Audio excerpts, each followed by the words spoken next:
So welcome everybody to the second hour of Mindshifters Radio. And today is Thursday, and it's December 21st, 2023. And our call-in number is 563-999-3581. And press 1, and that puts you into queue to talk to us. And we'd love to hear your comments and questions because that makes this your show. And while we're waiting on Michael to get dialed in, we do have a couple of people that have been texting us and been trying to get in and talk for the last 4 days and haven't been able to because Blog Talk has had technical difficulties. And so they're supposed to call in today, so we'll look forward to processing with them what's going on in their space. And not a whole lot else has been going on other than preparations for the holidays and being with family. We had Aria half a day yesterday because school was only half a day, and now it's out until after the first of the year. So not having a show yesterday, we were having Christmas with her and playing. So, there are blessings amongst the chaos. And Michael's with us now, so I'm going to say welcome, Michael, and I will look for the numbers of the two people that were supposed to call in, Michael, while you're talking. Okay, sweetie. Thank you, dear heart, and welcome, everybody. We get back on again. I have really lamented that we've had the inability to have our conversation the last 4 days. It's the first time in 12 years that we've had this big a disruption.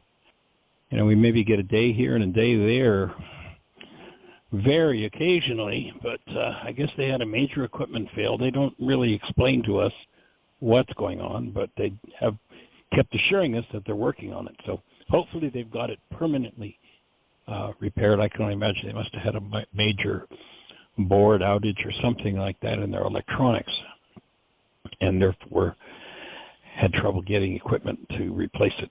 Who knows? They don't tell us those things. But anyway, we're glad you're here. I'm delighted to be back on the show, and I know we had several people who had, over a week ago, expressed the desire to get on the show, and then we had lineups of people with their hands up, and so we'll get caught up. And Miss Jeanie, do we have anybody in the phone queue with a hand up, or anybody in the chat room with a thought or question for us? No, it's quiet on this end. We have a lot of people on the switchboard, so it's good. I sent texts out to a whole bunch of people right as soon as we knew that the show was coming back up because I had sent notices that looked like we were down again. And somebody asked me, was it just us? Were they picking on us? And I said, no, it was all of Blog Talk, so anybody, it wasn't just us.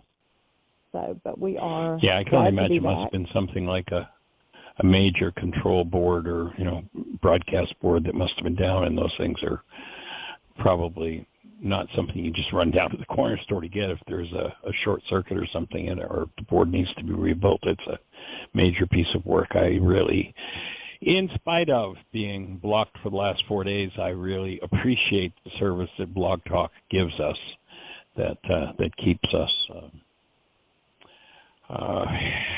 for 12 years, it's kept us in front of people with this conversation and provides us with the archives. If you're not aware of it, you can go to our website, whyagain.org, whyagain.org, and there's a microphone on the page. If you click the microphone, you can drill down, and very shortly, I've never sat and watched how long it takes them to get the show up, but shortly after we complete the show, the archive is there. You can click on it on our website and save it to your computer if you want to listen to it again, or you can create a link to it and send other people to that link.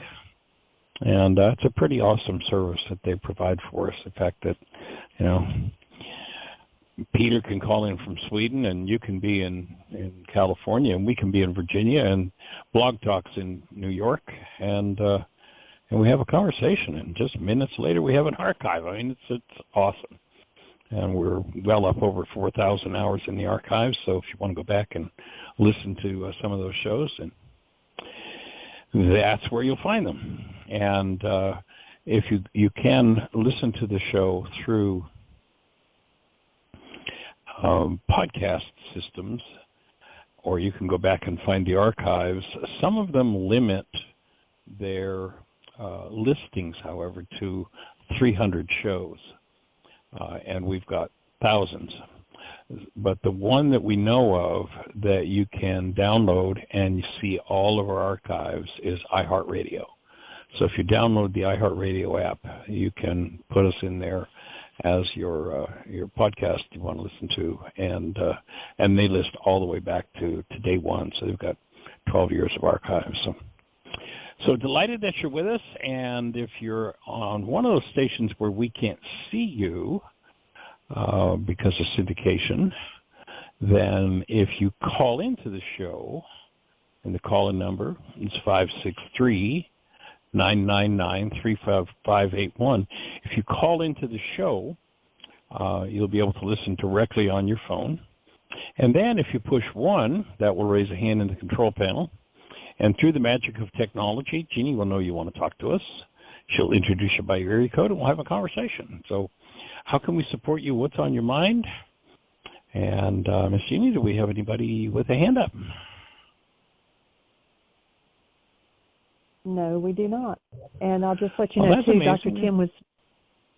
Dr. Tim was mentioning that he had done a recording on Tuesday of reading the completion of the lesson 4 of Way of Mastery. I did put a link to that also in the notes for Tuesday. Of course, none of the links for Friday, Monday, Tuesday, Wednesday will work for listening or downloading. Somebody had texted me this morning and said they couldn't get it to work. It's because we didn't have a show. And so, we have put links up for that, and if there's any of the shows that you listen to and there's not any notes, then kind of take a synopsis, a summary of the what we talk about, whether even if it's just a word, talked about communication or talked about relationships, just a short thing, and send it to me at jeanie@whyagain.org, and I'll put that. Let me know what day it is that you listen. And if there's no notes for that day, I'll put what you listen to and get those out there. It makes it easier if somebody, wants to do a search among the archives for, say, codependence. Then it'll pop up every show that we talked about codependence or that it's listed in the notes. If there are no notes for a particular day, then, of course, it's not going to give you anything for that. So, that would help. For the most part, I have notes for the last few years, but the early years, I was just learning the technology of how to do it and keep up with it, and so I did not take notes during the show itself. So gotten a little better at that. But if you listen to an older one, drop me a line and let me know what it is. Oh, the notes you take, honey, are awesome. And again, if you listen to a show where there are no notes, if you do a one-word description, that's great. That gives us something. And or if you care to just kind of cover, what are you hearing in that particular show, and send it to us. We'll put it in the notes so that it will become searchable and people can find all the conversations we've had around any given topic. And our objective is to make this opportunity to build the brain cells that change the root of the constructs of the mind. That's ultimately what we're looking to do, is to recognize that, if people live in perceptual constructs of pain and trauma and grief and loss and hurt and addiction, there's a reason. It's because the root of the perceptual content of their minds, the data, the content stored in carbon-based memory. And remember, we've talked about carbon-based memory, is that if we were to take a body into a lab and say, hey, tell us what the base elements are of this thing we call a body. Well, what they tell you is that the base element of your structure is carbon. And if you look at a carbon atom, a natural carbon atom, there's 6 electrons, 6 protons, 6 neutrons, 666. You might recognize that number. And basically, when we do what the world calls see something, what's really going on is light energy comes in through the eyes, or information comes in through the senses, and whatever that information resonates that's stored in carbon-based memory, that resonance causes the mind to reflect construct, that is, to take the data from the past and turn it into a world of pictures. And those constructs, that perception, is what most people live in. You know, there are basically two minds in us available at all times. There is the mind of the body, carbon-based memory. That's what we call that, the mind of the body. In the ancient teachings, they call it the mind of man. In fact, there's one particular case where they call living in the mind of, where it's called in the ancient teachings, living in the mind of man as being trapped in Satan.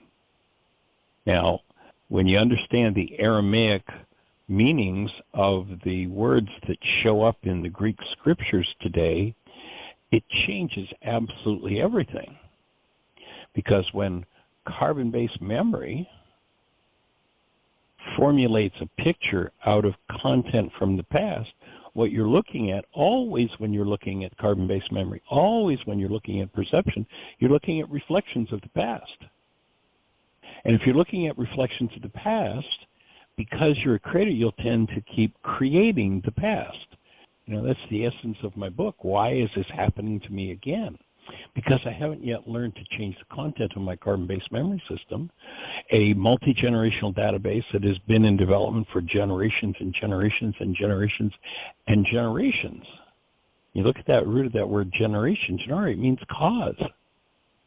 And if we're stuck in those causes from the past, then we get to live the why is this happening to me again game. Now, when I recognize the genius of this man that showed up over 2,000 years ago now, and he understood that.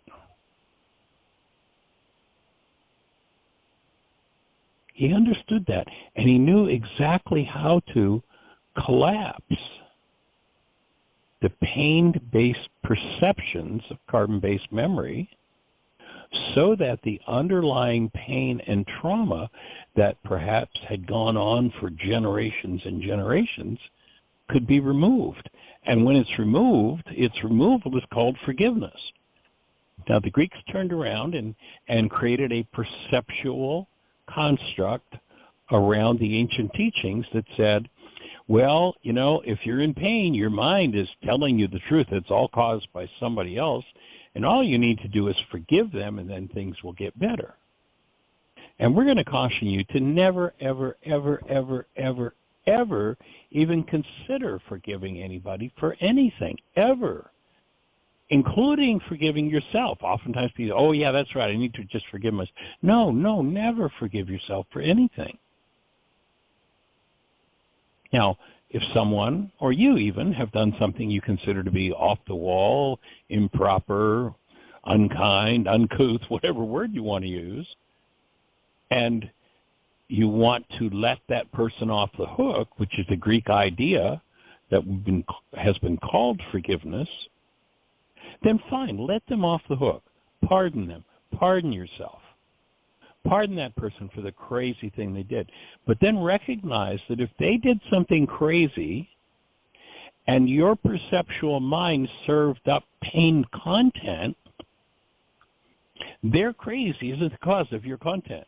You know, people say, oh, I'm so angry with him because he did that. I'm so angry with her because she did that. I'm so angry with them because of what they did. Excuse me, if you're angry, you've never been angry because anybody did a damn thing. You've never been angry at anyone for anything. However, you've got content in your carbon-based memory that's made up of anger. And you'll notice that any object of attention will do.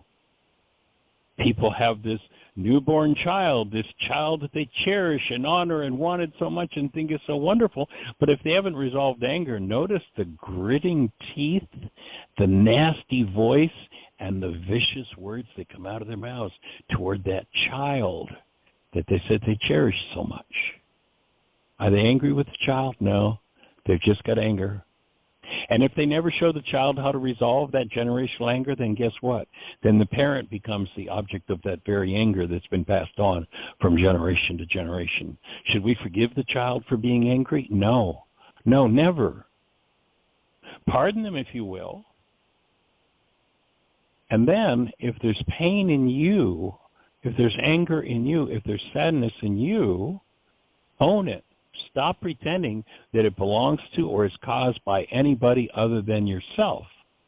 This whole Greek idea of pardoning, if Yeshua sat in most places where they ostensibly are talking about his work, and they're telling people to forgive each other in order to be good people, Yeshua would sit in those places and shake his head and say, that's all Greek to me.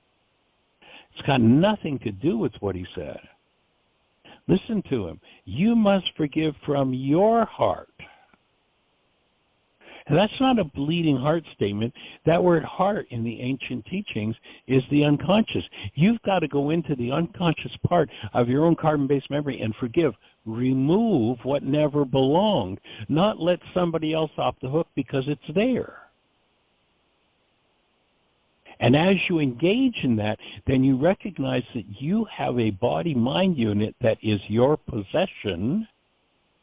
And if you never do any repairs on it, if you never upgrade its generational patterns, then you'll get to play out what the previous generations of your bloodline have played out. That mind will tend to control you.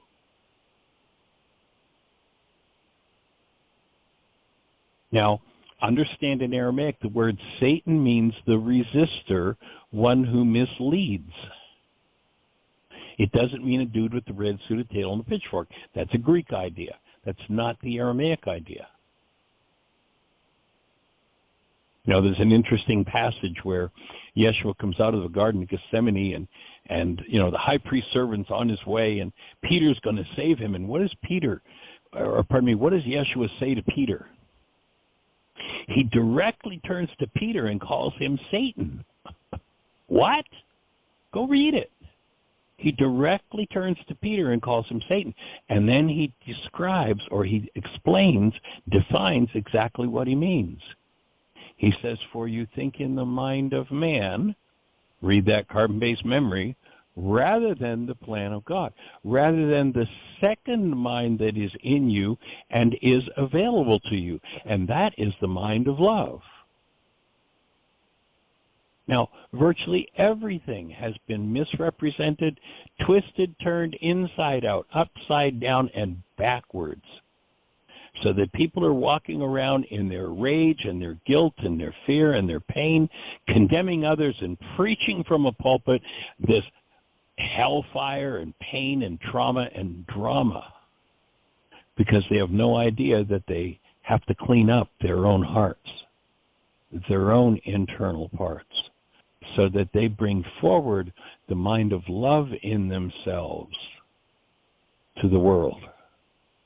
So Peter is going to stop the whole scenario that Yeshua set up, purposely set up when he comes out of the Garden of Gethsemane. And Yeshua says, get thee behind me, Satan. He calls Peter Satan, for you think in the mind of man. There is another mind in you other than carbon-based memory, other than perception. If you live in perception, period. If you live in perception, you are living in the past. And of those who lived in the past, he said, the dead bury the dead and the blind lead the blind. Because if you're living out of the perceptual constructs of your mind, and I don't care if you have the highest, most admirable, most wonderful, most powerful, most shining perceptual constructs and intellectual acuity in the world, that is the least in the next level of what was called the community of love or the kingdom of heaven. This isn't about a religious journey. This is about where we live. We've been tricked into thinking this is about religion, and therefore most people don't apply it to their lives. And what we're looking to do is to get the application of these tools down to the level where it becomes available literally in its true and original form to every mind, heart, and being on the planet, where every mind, heart, and being on the planet recognizes, if I have rage, if I have hatred, if I have fear, If I have trauma in me, I have forgiveness work to do to remove that hate, that fear, and that trauma that is in me, so that I can bring the mind of love to the world rather than live out of a perceptual structure that does nothing but reflect what's in my carbon-based memory. And he showed precisely the technologist how to collapse this carbon-based memory game. This thing that does nothing but replicate the past.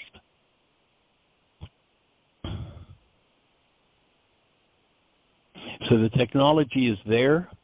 We're here to support you using it and understanding at the deepest levels possible exactly how to use that technology. And again, we'll suggest you never forgive anyone, but if your mind reflects a pained perceptual construct, we're going to invite you to use a tool with which to collapse that pained construct, and when it collapses, to bring love present. And when love is present as the perceptual constructs from the past, from carbon-based memory, collapse, because they collapse in on themselves, the underlying hidden traumatized parts of the mind now are exposed to active present love, and those energetic traumas literally dissolve. They remove the emotional trauma. They remove the physiological diseases. They remove the psychological diseases. This is the act of forgiveness. Nothing whatsoever to do with letting somebody else off the hook. Now again, if somebody does something really bizarre, crazy, and off the wall, it's appropriate to say, I'm going to let them off the hook. I don't need to rail on them because of what they did. I can let go of that, and then I recognize that what they did showed me a part of me that's in need of healing. So now I'm going to do the forgiveness work. I'm going to go inside myself and do the work of forgiveness, the work of removing whatever it is that has been stuck in me that keeps showing up as a construct based in pain that I blame somebody else for. So that's kind of the essence of the work we're doing. And, you know, you can go to our website, whyagain.org, 20,000 plus pages there to support you in learning these tools. I mean, everything we've got basically is there, and it's there for free.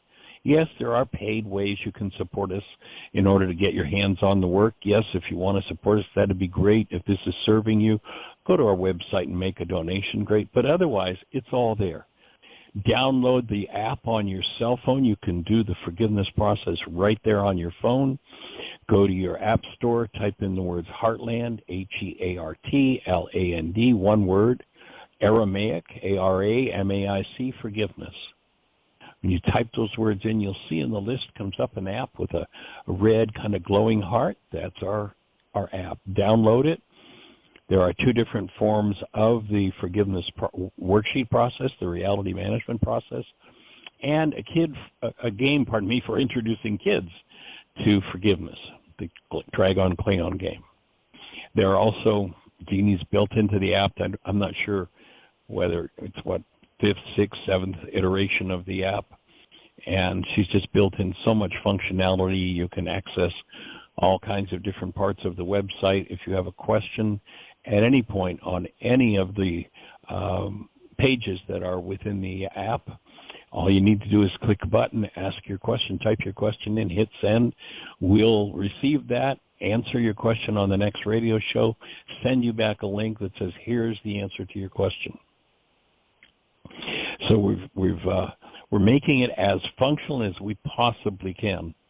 One of the things that we're getting ready to do, and if you're wanting to get the book in advance of us starting that on the 15th of January, and actually I haven't even looked at the calendar, whatever date is closest to the 15th, it might even be a Saturday, Sunday, I haven't looked at the calendar, but on the 15th of January, mid-January, we're going to begin a study of the Enlightenment book, which is what we've published so far from the translations of the Kuboris manuscript. The book itself is $25, and if you order it on the our website under products, there's it automatically adds shipping to that cost. If you're interested in having the book so that you can participate in the study and have the written material in front of you, the book, as I say, is $25. And what we'll ask you to do, instead of ordering it where the app automatically charges you shipping, if you just go to our the donate button on whyagain.org and do a donation of $26, that will cover the cost of the book, and we'll pay the shipping. And if you do that, just do a donation for $26. And that covers the cost because it goes through PayPal and they take that buck off the top. That will take care of the cost of the book. We'll pay the shipping. Just make sure you put in your name and your address. Put the word enlightenment in. That's the name of the book, and your name and address, and we'll get that shipped off to you as quickly as possible. So that's kind of a breakdown, the lowdown of what's going on. Miss G, do we have anybody with a hand up yet? We had several people who were wanting to share things in the last week. We do have a hand. Well, let's say hello. 904. I believe it's Dusty. Hi. Well, aloha and welcome back. Aloha. It's nice to be back. I'm so glad to be hanging out here again.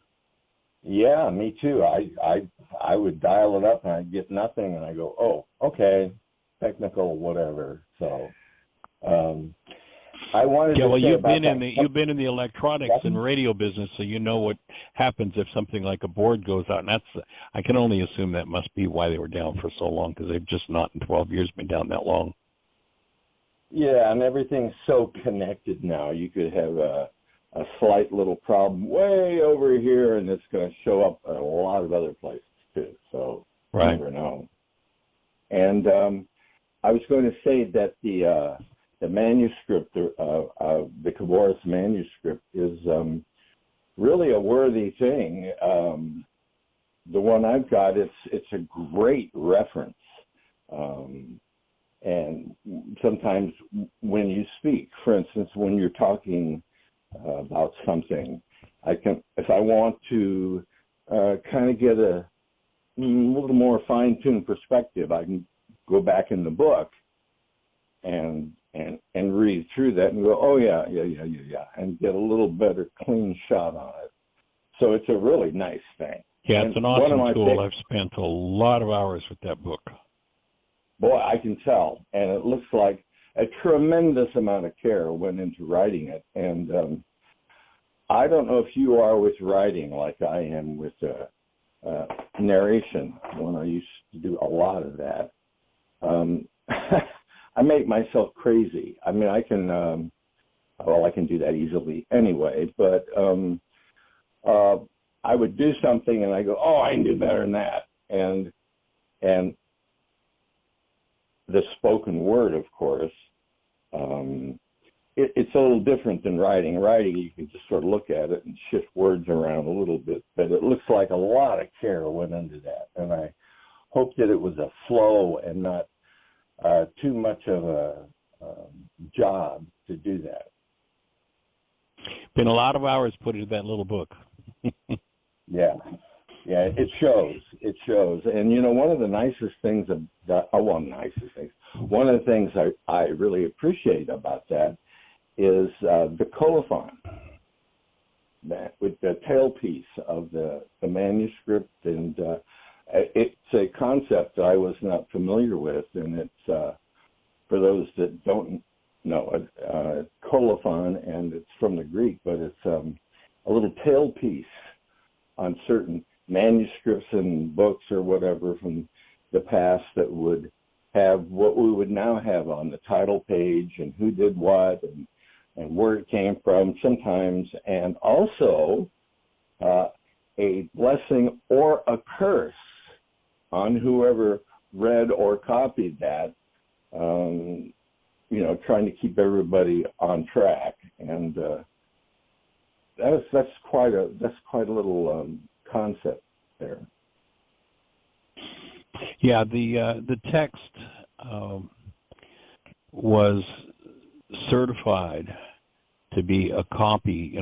As far as we know, there's no actual original physical text around, now 2,000 years later, but that the Khabouris manuscript on which the Enlightenment is based was a 10th century copy of a 164 AD text, which makes it a copy of the oldest known New Testament, its original Aramaic language. And of course, if you go looking around the internet at the Greek sources, they'll tell you that, oh, no, it was all Greek. It all, the whole world is Greek. The Greeks did it all. The Greeks were, have you ever seen that movie, my fat, what was it? My big fat Greek wedding?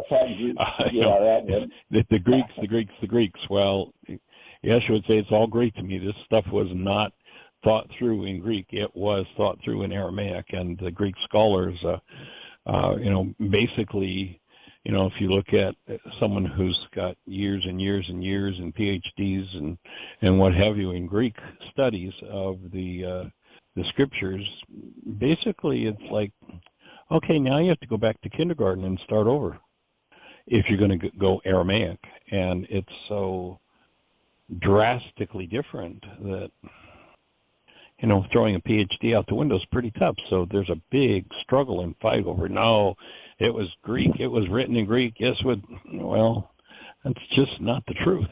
It's just not the truth. Yeah, that shows up in so many scientific disciplines, in fact, and everything, I suppose.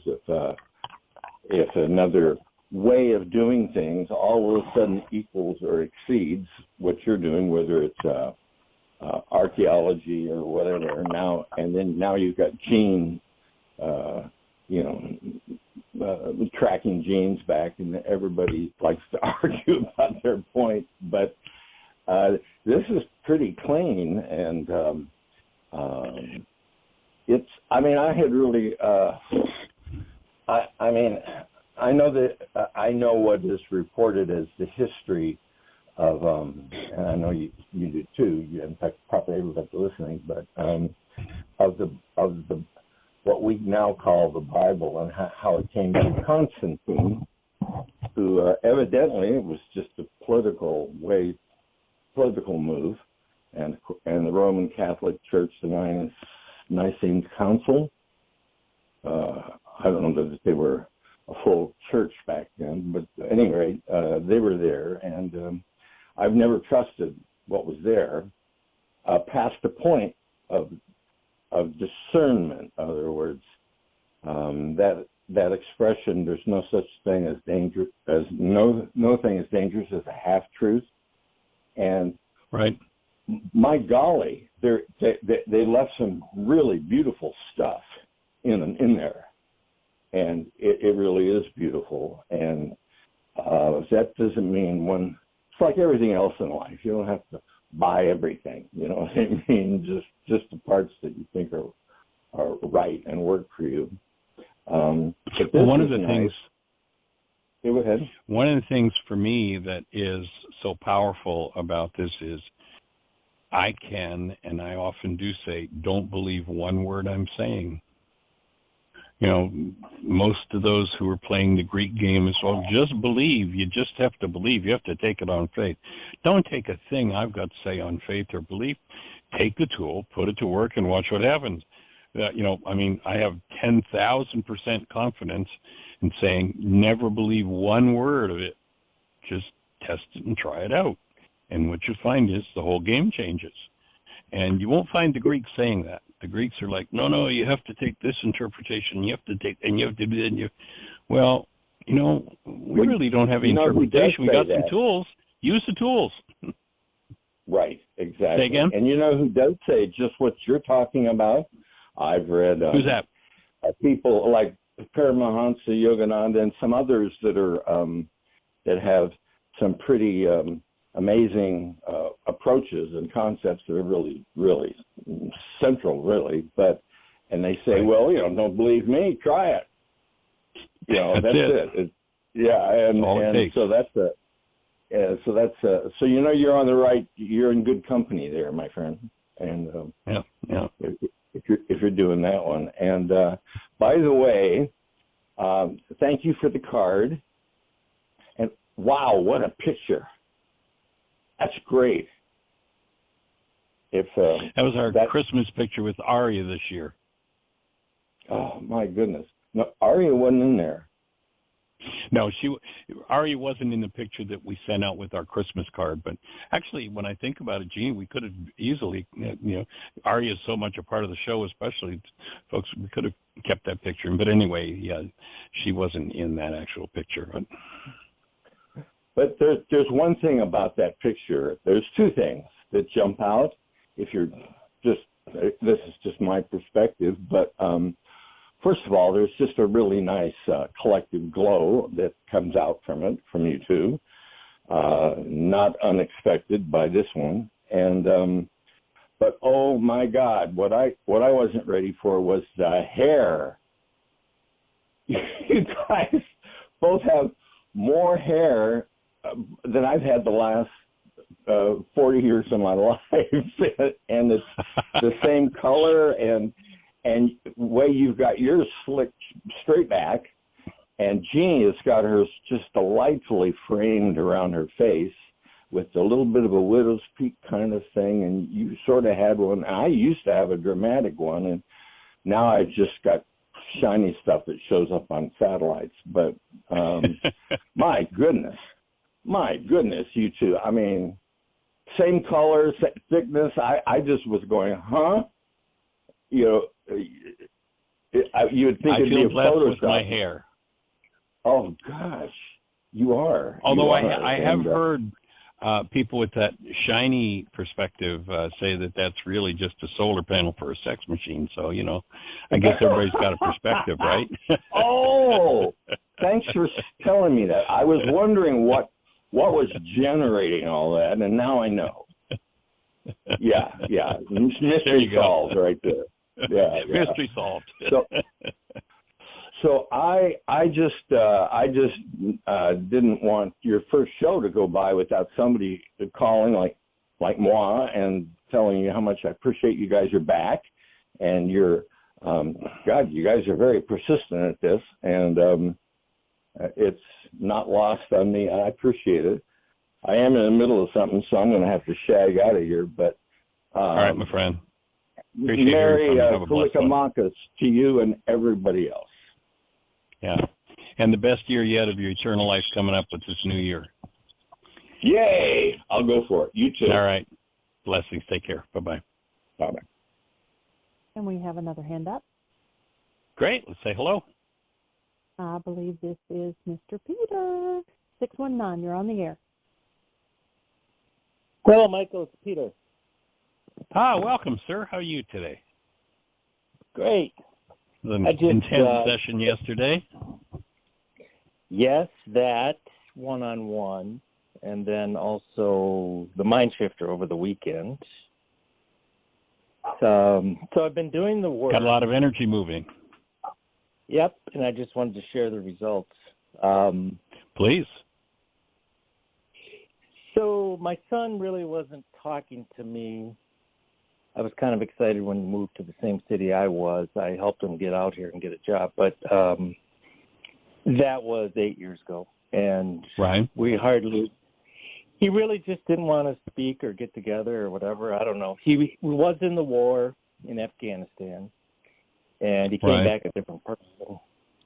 But after the mind shifter, we had a Christmas gathering that he did come to, and he was talking completely like he used to before the war, and open, and we had the best of best times, and we want to have more, and it just worked out for everybody. And all I did was I did the work you told me to do, and then I just sat there at the table, and I didn't try to initiate anything. I just, hold the loving space. That's all I did.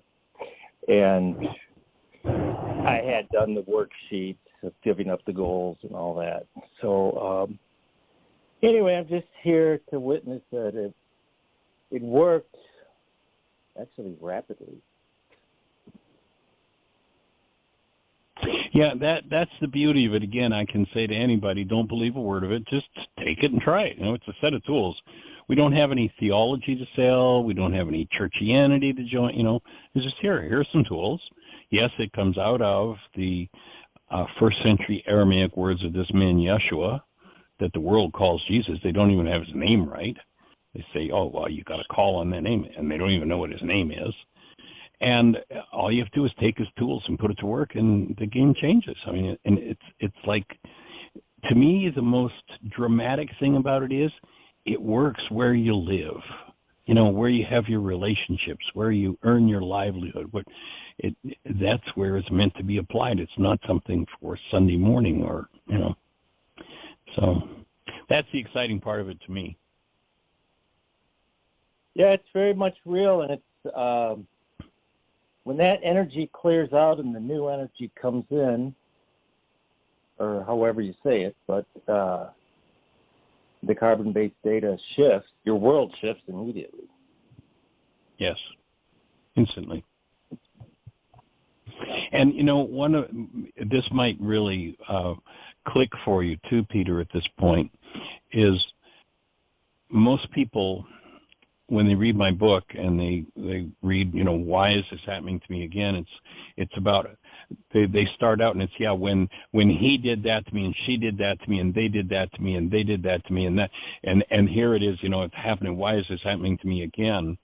And when you make the shift to recognizing it's not about the why is this happening to me again out there, it's about how the perceptual mind, as long as its root structure is never changed, its perceptual output never changes, and why is this happening to me again is in there. It's not out in the external world.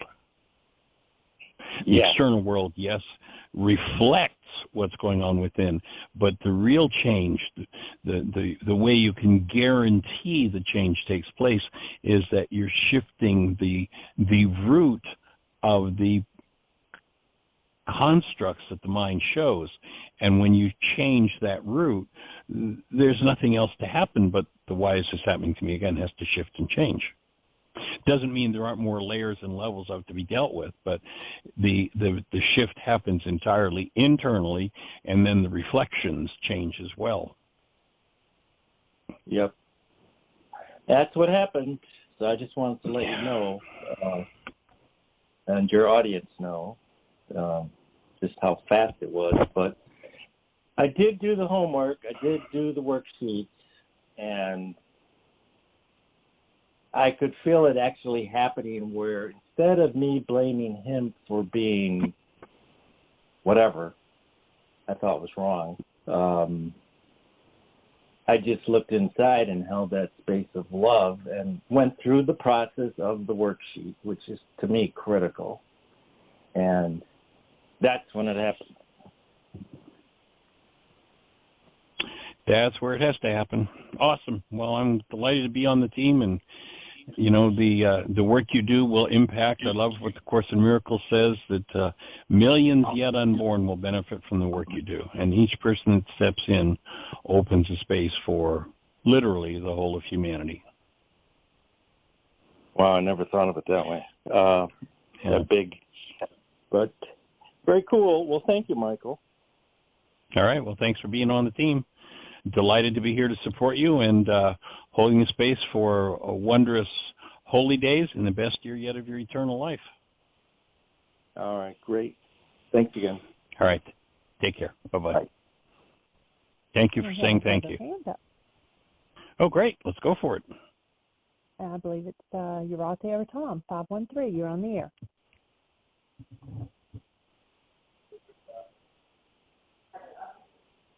Welcome.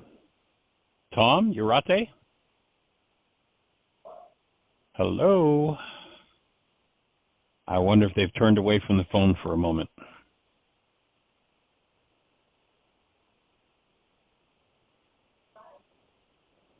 Hello? Tom, Urate? Well, their other line just probably popped up, so 513, you're on the air. Oh. Tom? Yeah, Michael. This is Tom. Hey, welcome, sir. Good to hear your voice. Yeah, thank you. It's good to be here. It was an accidental push button, but I will say how grateful I am for what you shared as you started your show, because I was sitting here in the kitchen shelling pomegranates, and so I was able to be absent from the pomegranates, but fully present to what you were sharing, and it just rang very true to me again and again and again. So it helps that you're here, that you keep reinforcing it for us, so that we can stay reminded of the work that we need to do. So I am just reaching out and saying thank you, even though it was an absent-minded. Urate said she's the one who pushed the button. So that was by accident too. Hello. I was probably hey there, young lady. In a sauna. Yeah, I was. Hello. Yeah, I think I was getting out of the sauna and probably just hit the one unintentionally. Somehow unintentionally, it happened a few times to us. But it's wonderful to say hello. Well, delighted to say hello and glad that you're here. And Tom, when you use that phrase, absent from the pomegranates and present with the show, was that a reflection of anything in particular for you, phrasing it that way?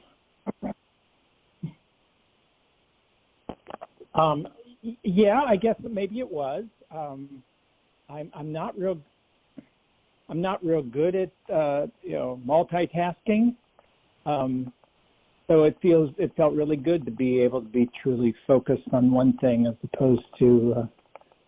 Okay. Yeah. Cool. Well, let me share why I asked that question. It's just a few months ago that Jeannie's dad passed, and he gave us the blessing of being with him as he left his body.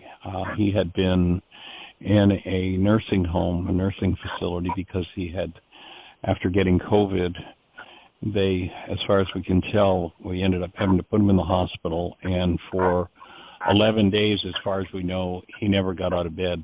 They never got him out of bed.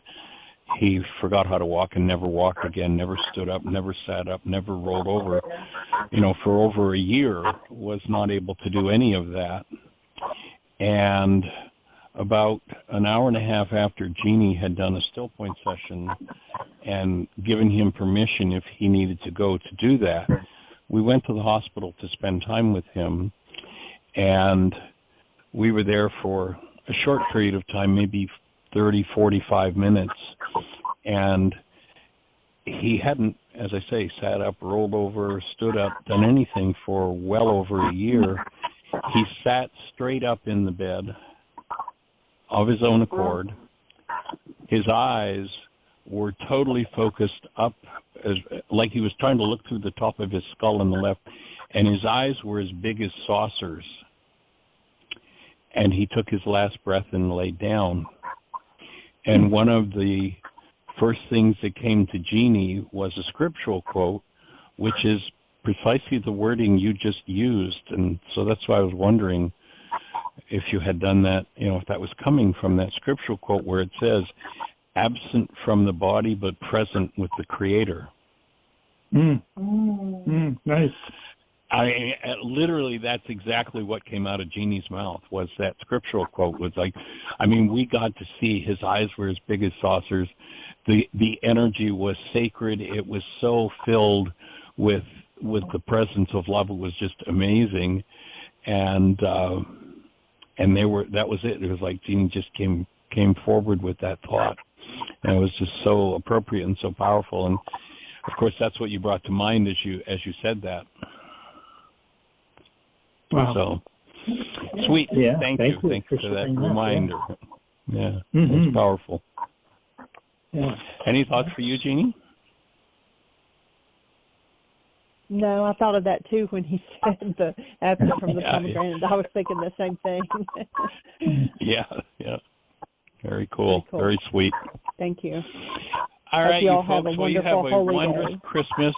It's so awesome that your son is doing so well after his challenges, and just delighted to watch his recovery and holding you guys in a blessing. Appreciate you a lot. Oh, thank you. Thank you. Thank you. Thank you. All right, take care. Lots of love. Merry Christmas. Merry Christmas. All right, Bye-bye. thanks.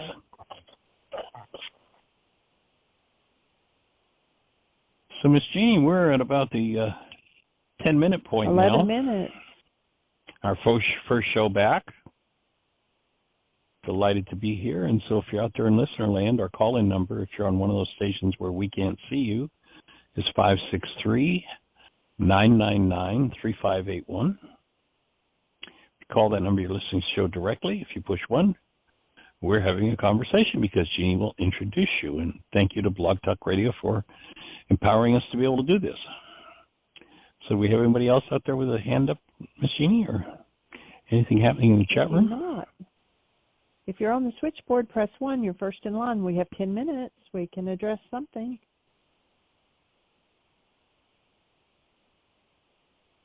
Yes, if you have a thought for us, question, an answer. So the thing that tweaked my opening remarks when we started the show was that I was doing a private session with someone yesterday, and we did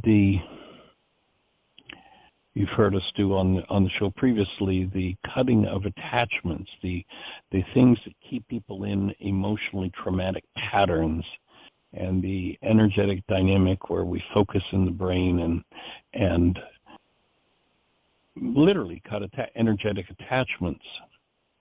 And as I was doing that with someone yesterday, it was kind of like a new level of awareness for me in understanding how that tool works and explaining exactly what's happening.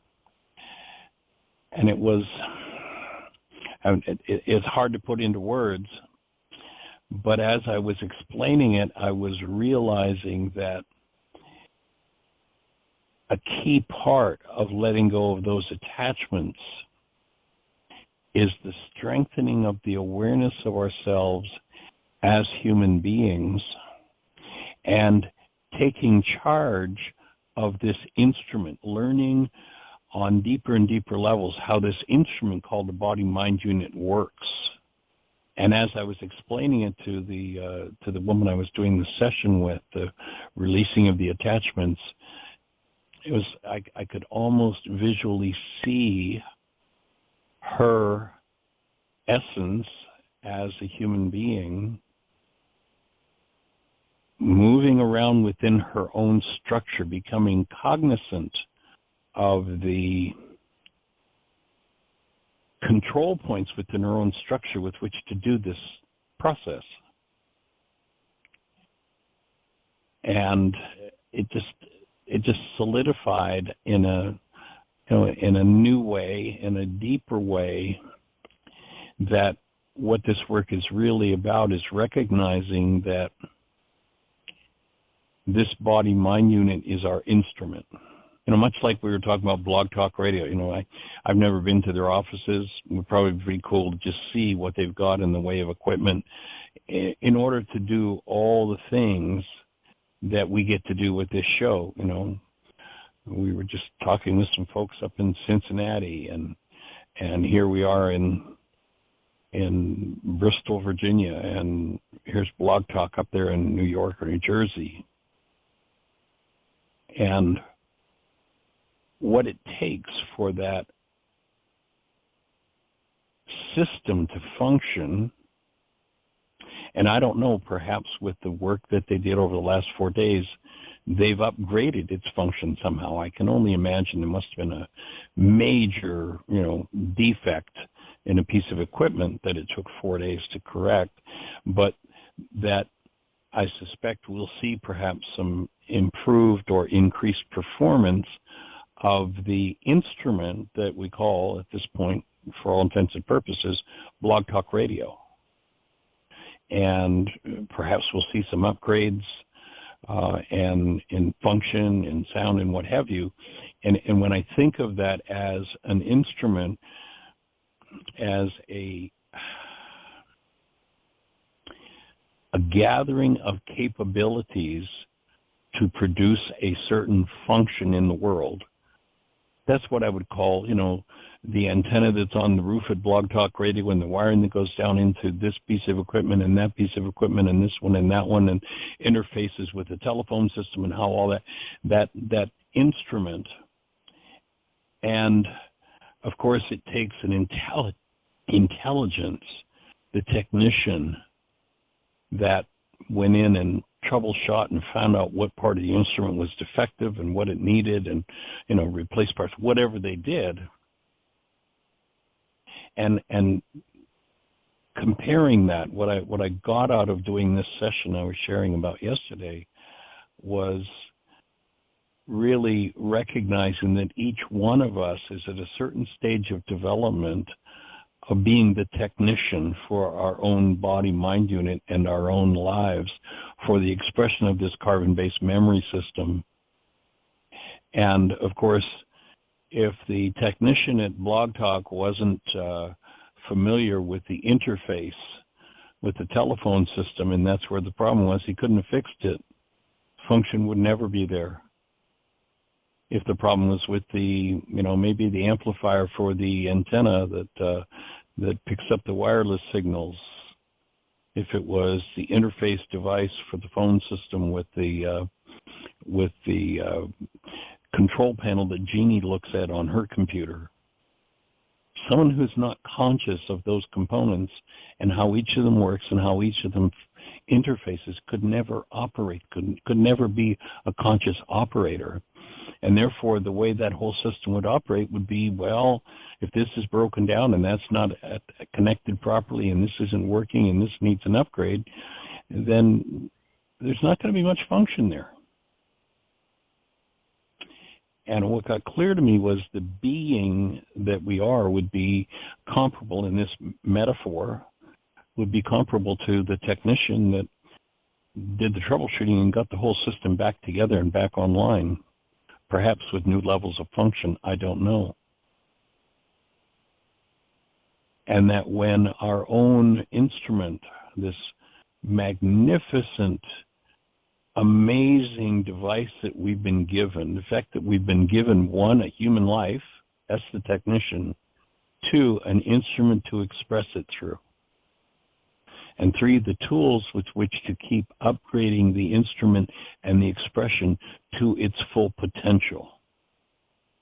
I would offer that people who live and function out of hostility and fear have degraded the function of the instrument and the being behind it so terribly as to be hardly recognizable for its designed purpose, for its intended use.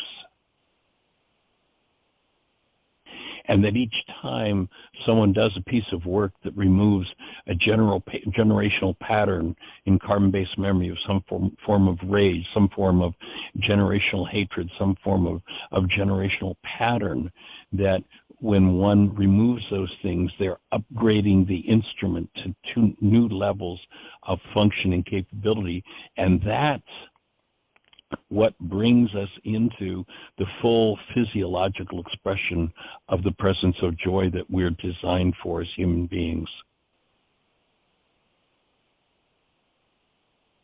And so I just thought I'd share a little bit about what went on for me yesterday that became the introduction to today's show, and appreciation for the young lady who was willing to do that piece of work. And for each person that comes back with a piece of feedback, each person that takes a tool and says, well, gee, Michael, this didn't quite work for me, but when I did this, oh, thank you. You just educated me as a technician or as a support for training technicians in the operation of their own lives, their own body-mind units, their own family systems, their own expression in the world.